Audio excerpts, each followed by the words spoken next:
Why you pay tithes but still experiences financial troubles. Paying tithes can bless or curse your finances in life, based on which of the two foundations you pay your tithes. I am Evangelist Tony, and we will explore the truth together through this wonderful teaching. As you engage in this insightful teaching, I encourage you to comment, share, like, and subscribe to this channel. Why are faithful tithers in churches still experiencing financial blockages, limitations, and insufficiency in spite of the promise of God in Malachi 3 verse 10, to give tithers an overflow? Why is the church divided concerning tithing? Why are there different opinions among Christians about paying tithes in the New Testament? In this teaching, I will explain the two realms of tithing that the church is not taught about.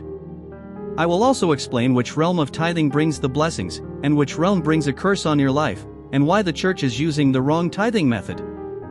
I will also explain the true origin and nature of tithing, and why this type of tithing is causing confusion in the church. The tension comes from believers who realize the New Testament doesn't mandate tithing, which challenges tradition. These arguments have always been centered on the fact that neither Jesus nor the disciples spoke about tithing, but only said, God loves a cheerful giver. But what if I tell you that both parties in the argument are wrong because the tithing in the New Testament church has been the wrong tithing all along? So, what are these two realms of tithing that the church has not been taught about properly? To set a foundation, there are two kingdoms of tithing. The first is the Abrahamic tithing established with the order of Melchizedek, and the second is the Mosaic tithing established under the law. The real tithing or tithes is the Abrahamic tithing, which is the tithes of faith, and is the first tithes of 10%. The Abrahamic tithing is the origin of tithes, and this predated the birth of Moses and the law roughly 430 years before. So why is there confusion in the church?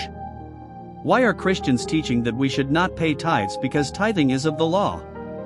Knowing that tithing existed 430 years before the law? It's because most Christians fail to recognize the Abrahamic tithing, which is the true origin of tithes of 10%, meant for the children of God, but they only see the tithes under the kingdom of Moses, which are the tithes under the law. The Abrahamic tithing, which is of faith, was meant to be a model and gate of blessing for those who would pattern their hearts after Abraham, just as Jacob did in Genesis 28 verses 20 to 22. All Christians should give tithes, but knowing on what foundation you give tithes is what will determine your blessings or curses. The first person who engaged in tithing was Abraham, then his grandson Jacob, which means the principles of tithes are not from the law, nor are they under the law, nor do they have any connection with the laws of Moses. But why is it under the laws of Moses? It was because of the rebellion of Israel. God weaponized the liberty of tithing against them and established a Mosaic tithing, under the law of death.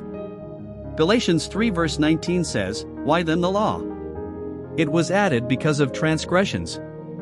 The Mosaic tithing is the practice followed today in the Christian church due to misunderstanding. This is the form of tithing we are threatened by, which has caused confusion and division in the church. Understand, the practice of paying tithes in the Christian church is founded according to the laws of Moses, specifically Malachi 3 verses 10 to 11, that says, bring ye all the tithes into the storehouse, that there may be meat in mine house, and prove me now herewith, saith the Lord of hosts, if I will not open you the windows of heaven, and pour you out a blessing, that there shall not be room enough to receive it. And I will rebuke the devourer for your sakes, and he shall not destroy the fruits of your ground, neither shall your vine cast her fruit before the time in the field, saith the Lord of hosts. Many of you listeners may be faithful Malachi 3 tithe payers, yet you are not seeing the blessings that was promised in Malachi 3 verses 10 to 11. You struggle with your resources, experience depletion in your wealth, blockages in your success, and are having problems in meeting your needs. So, the question is, according to biblical principles, why are faithful tithe payers not seeing the windows of heaven pouring out a blessing, that there is not enough room to contain it? Why is the devourer still devouring their substances, finances, etc.? We must take note that Malachi 3 is established under the law of Moses. The tithes paid in Christian churches today are not based on the Abrahamic tithing, which is of faith and free will, but rather on the Mosaic tithes, which are under the law. Any tithes paid because of the laws of Moses will bring curses to your life, according to Galatians 3 verse 10. That is why Malachi 3 verse 9 says, ye are cursed with a curse, for ye have robbed me, even this whole nation. If you pay your tithes the traditional way, according to what is written in the scriptures of the law, your finances will be cursed, because the tithes written in scriptures is the Mosaic tithes under the curse of the law. Read Galatians 3 verse 10, which says, "For all who rely on doing the works of the law are under a curse." The Mosaic tithes bring curses and bondage and guilt. That is why when Christians missed tithes or ended up using their tithes, they feel so guilty and would binging to panic. Does this sound like you? So, what tithes should Christians engage in? The tithes we should give. The tithes we should give are the Abrahamic tithes. If you realize, under the tithes of Moses they paid tithes, but under the Abrahamic tithes, he gave. There is a difference between paying and giving. Genesis 14 verse 20, "And he gave him tithes of all." This is the tithes that is tied to eternal blessings for generations to come. It is not compelled or forced by law, but here is the foundation why this tithes was given. Genesis 14 verse 20, "And blessed be the Most High God, which hath delivered thine enemies into thy hand. And he gave him tithes of all."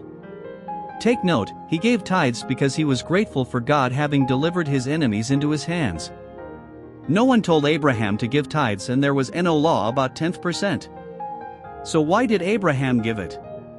It is because the celestial principles of heaven came into his heart, and because of thankfulness and gratitude towards God, he decided he was going to do something for God.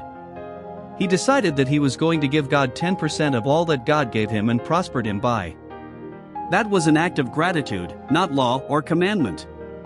Tithes should be of gratitude, not of compulsion, guilt, or law. Understand, tithing is a love relationship of gratitude towards God, a love that exists between you and God. It has nothing to do with law or what Malachi says. Hence, whatever you get, you give, not pay, your 10% to God out of a thankful heart of gratitude. Most Christians can testify to the fact that they have not seen those pressed down and running over blessings in paying tithes. Why? Because we pay tithes wrongly and religiously. Also, some may say that the New Testament is silent on tithing, but why? There is no law that says God must repeat himself in the New Testament. There are many things God spoke in the Old Testament that he did not repeat or reinforce in the New Testament. It does not mean that, because God did not repeat himself in the New Testament concerning tithes, it is invalid. In the Old Testament, in Psalm 105 verse 15, God says, "Touch not mine anointed, and do my prophets no harm." Did God repeat himself in the New Testament concerning this? No. So, does it mean we should go ahead and touch God's anointed because the New Testament does not mention it? No. God does not have to repeat himself for certain things. Some people say the tithers of the Old Testament paid tithes to the Levitical priests of the tabernacle or temple, but there are no Levitical priests today to pay tithes to, therefore, we should not be paying tithes. This concept is also not the truth. The pastors and leaders who are the custodians of the churches, who have given themselves to the service of God, are in the place of the Old Testament priesthood who were custodians of the tabernacle of God. Hence, the same way the priests were dependent upon the tithes of the populace, it's the same way the church leaders of today are dependent on the giving of the populace. Though there were different tithing for different purposes in the Old Testament, yet the purpose remains the same in the New Testament. When you give tithes, do it out of gratitude towards God for giving you all that he gave you. Do not do it because of law and compulsion, where guilt eats you up. Those who understand this will prosper when they give their tithes. Thanks for listening.